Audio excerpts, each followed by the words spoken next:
Bienvenidos estudiantes de octavo grado a esta clase de matemática. Estamos estudiando las aplicaciones de la congruencia de triángulos en esta parte número 2 y estamos aplicando los criterios de la congruencia de triángulo a problemas y ejercicios que estamos planteando en este libro de texto.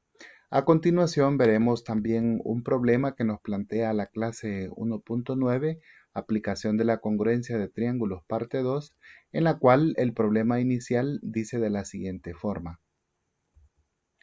Carlos participará en una competencia de patinaje que se realizará en los próximos días y ya tiene lista su rampa para practicar. Su primo José se ha motivado y quiere construir una rampa similar a la de Carlos, pues también quiere participar en la competencia. Carlos le envía una fotografía con la información que se muestra en la figura y le comenta que la medida del ángulo entre los lados proporcionados es de 13 grados. ¿Cómo podría hacer José para elaborar la rampa con los tres datos proporcionados por Carlos? Esto pues claramente es un problema que nosotros tenemos que aplicarlo con la congruencia de triángulos, porque queremos construir otra figura, otra rampa que tenga las mismas medidas, es decir, que tenga congruencia con estas medidas.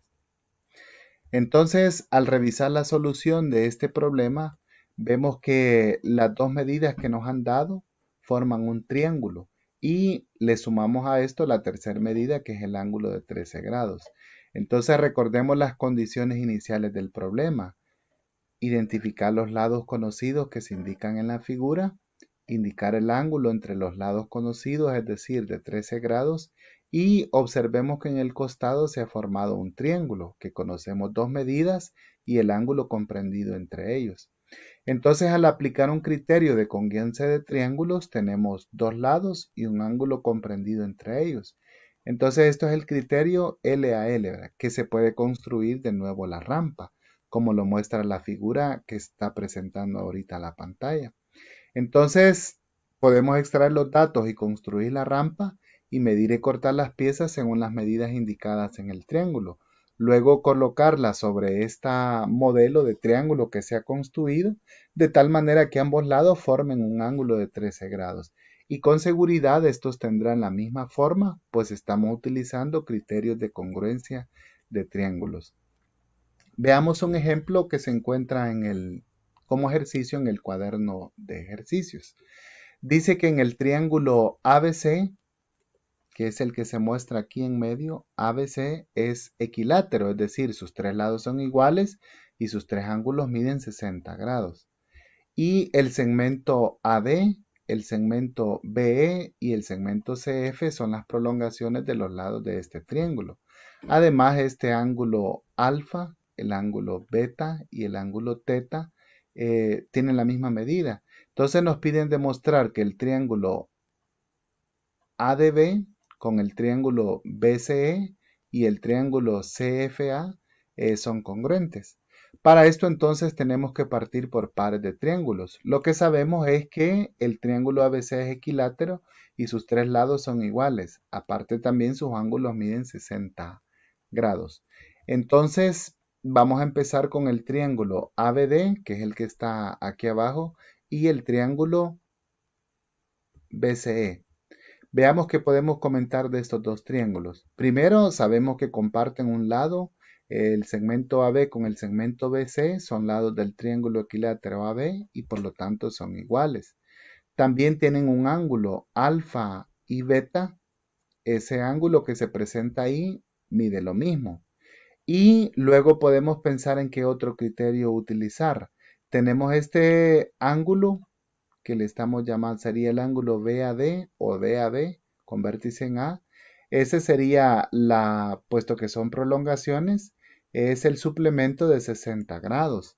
Entonces, el suplemento de 60 grados, es decir, 180 menos 60 grados, es 120. Entonces, este ángulo mide 120 grados.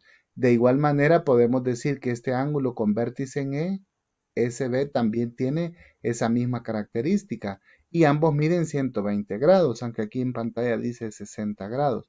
Por lo tanto, si tenemos un lado y dos ángulos iguales, Es un criterio suficiente para decir que estos triángulos son congruentes. De tal manera que por el criterio ángulo, lado, ángulo, podemos decir que estos dos triángulos son congruentes. Ahora, ¿qué pasa con el tercer triángulo que nos están pidiendo demostrar? Bueno, podemos tomar de nuevo una pareja, ahora el ABD con el tercero que se nos quedó, que es el ACF. Entonces, de igual manera, para estos dos triángulos puedo decir que tienen un lado igual, el segmento AB y el segmento AC son lados del triángulo equilátero ABC y por lo tanto son iguales. También tienen un ángulo igual, el ángulo beta, que es el que tenemos aquí, y el ángulo teta. Pues por hipótesis nos están diciendo que son iguales. Entonces, de igual manera podemos observar que este ángulo es el suplemento para de 60 grados y por lo tanto tiene que medir también 120 grados.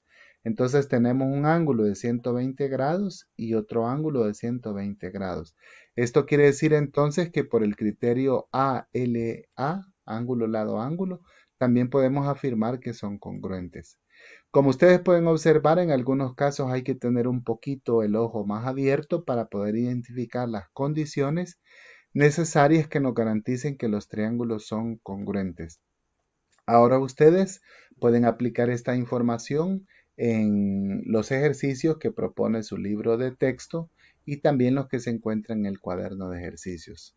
Que tengan suerte y trabajen. Nos vemos en la próxima.